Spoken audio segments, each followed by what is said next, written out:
A tolerância e o respeito é tudo nesse momento em que se aproxima mais um ano eleitoral. Respeito e tolerância para pessoas que pensam diferente, para pessoas que odeiam política, que demonizam os políticos. Respeito é tudo, porque você não pode se tornar inimigo ou odiar outra pessoa por ela pensar diferente de você. Nós devemos ter o respeito com os pensamentos diversos, tá certo? Esse vídeo aqui é rápido, objetivo, mas para poder clarear um pouco a sua mente. Você não pode, de modo algum, entrar na onda viciosa da massa, das falácias que dizem que todo político é corrupto. Não, existe a politicagem e existem pessoas de bem que tentam mudar e às vezes não conseguem porque a maioria que está lá realmente age de modo errado. Mas a gente aqui vamos elencar algumas coisas para clarear o seu pensamento. Hoje você tem ferramentas que no passado não tinha para pesquisar o pré-candidato. O pré-candidato que você está vendo, está seguindo, tem que ser fiscalizado no que ele tem feito, qual é a proposta dele. Se ele já é um político de posse, que tem cadeira legislativa ou executiva, você tem que pesquisar o que ele tem feito, o que ele tem votado, o que ele tem sido contra. Tem como fazer tudo isso aí, pesquisar o detalhado sobre ele, as condutas dele e sobre o partido dele, se está envolvido em escândalo, em alguma coisa errada, né? Isso tudo aí são ferramentas de pesquisa muito boas. O que você não pode é abrir mão do seu voto, porque se você abre mão do seu voto, se você abre mão da democracia, abre mão e vota em nulo ou em branco, o que vai acontecer? Você, gostando ou não, você será governado por alguém que talvez você não goste. Então, vamos deixar um pouco de lado o fanatismo, a fúria, os vícios e busque ser equilibrado e flexível. Procure ver quem é que tem as características que você gostaria que governasse esse país, que governasse seu estado. Então, o que você tem que fazer é começar a pesquisar sobre a vida do mesmo. Eu aproveito o ensejo desse vídeo para agradecer alguns amigos que nos procuraram, políticos, né? Conversamos, falamos na delonga desse ano de 2018, respeitei todos eles respeitaram o meu ponto de vista e eu disse que eu já tenho o meu grupo, eu sou PRB, eu sou do partido do PRB, com muito orgulho e respeito todos eles, tanto é que a nossa relação é muito boa, a gente conversa bastante e não tem problema nenhum quanto à ideologia política. Pelo contrário, não quer dizer que se você torce para um time e eu torço para outro, nós vamos ficar inimigos por causa disso. Não, isso não é legal.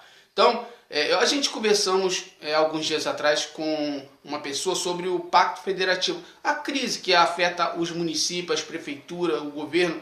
O Pacto Federativo completou 30 anos de 1988 da Constituição.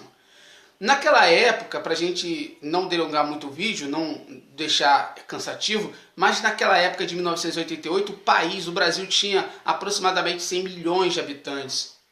Hoje, nós em 2018 temos mais de 206 milhões de habitantes. Então você vê aí que houve um crescimento de população muito grande, com isso sufocou o que tinha sido feito naquela época, porque não foi feito planejamento a longo prazo. O que acontece?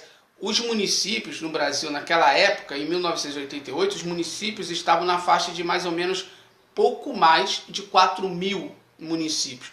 Hoje o Brasil tem mais de 5.300, 5.500 municípios. E há quem diga que queiram fazer mais no norte e no centro-norte do país, entre o Mato Grosso do Sul, Amazonas, porque são muito extensos, querem criar mais municípios no futuro. Isso eu vejo que não é muito interessante, porque vai cair direto no bolso do consumidor, das pessoas, do povo brasileiro. Porque as prefeituras não conseguem arcar com os compromissos dela. As prefeituras, elas ficam aproximadamente, com o que a União repassa, mais ou menos 12%, 13%. Enquanto os estados ficam entre mais ou menos 17%, 18%, 19%. Me perdoe se eu estiver errado, mas é mais ou menos nessa faixa que os estados ficam e os municípios.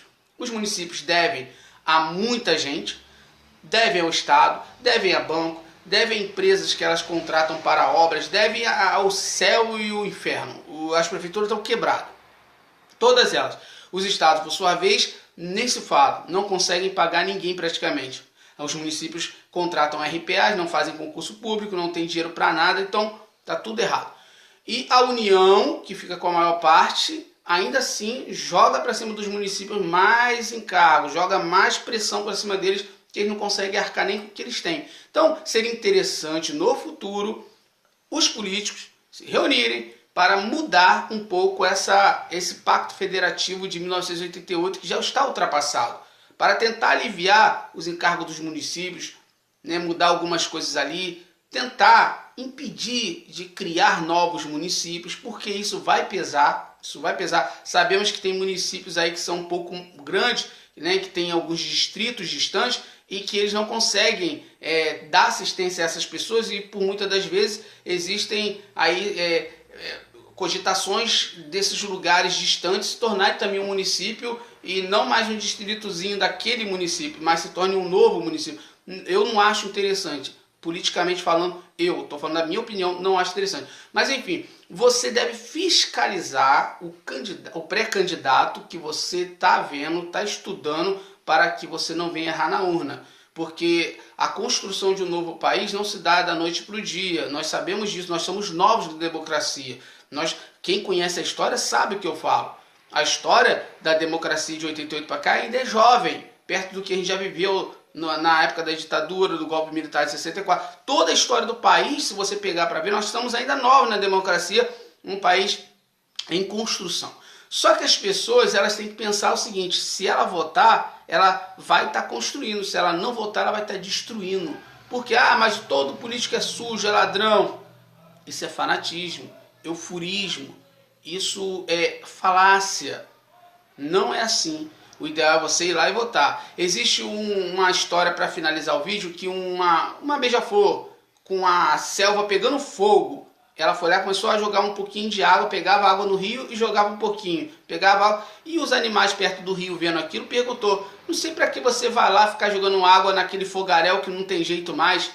E o beija-flor falou: se tem jeito ou não, eu não sei, mas eu estou fazendo a minha parte. Isto é, eu faço aquilo que eu acredito ser melhor. Então, eu melhorei como pessoa e vou tentar também melhorar esse país, dando meu voto para a pessoa certa. Se você não tem nenhum candidato, fica uma dica do teu amigo Deison Monteiro. Eu, como fui candidato na época, em 2016, a vereador, tenho uma pequena experiência política, vou te dar uma dica. Se você não tem um pré-candidato ainda ao cargo do legislativo, de deputado estadual, de deputado federal, de senador da república, governador e presidente, o que você deve fazer? Siga um colega seu ou um amigo que você respeite, tem ele como uma pessoa de admiração.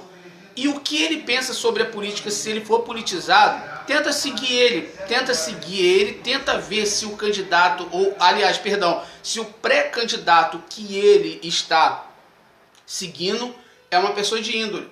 Você então vai, através desse colega seu, desse amigo seu, pesquisar sobre o candidato dele. Pesquisar qual é o partido, se está envolvido em escândalo, se o pré-candidato ele é ficha limpa, se o que ele fez, o que ele está fazendo, se tem cadeira efetiva, o que fez, o que aprovou, o que não aprovou, tudo isso aí. Então você, já que eu não tenho candidato nenhum, não entendo de política, siga um amigo seu que entenda, mas vamos lutar pela democracia, vamos votar certo. Basta você seguir ele lá na rede social dele, no dia a dia dele, e você vai conversando, e aí você vai ver se é uma boa ou não seguir a indicação dele, tá certo? Um forte abraço para vocês e que Deus, o grande arquiteto do universo, ele abençoe o nosso país, tá certo? Valeu, galera. Até a próxima.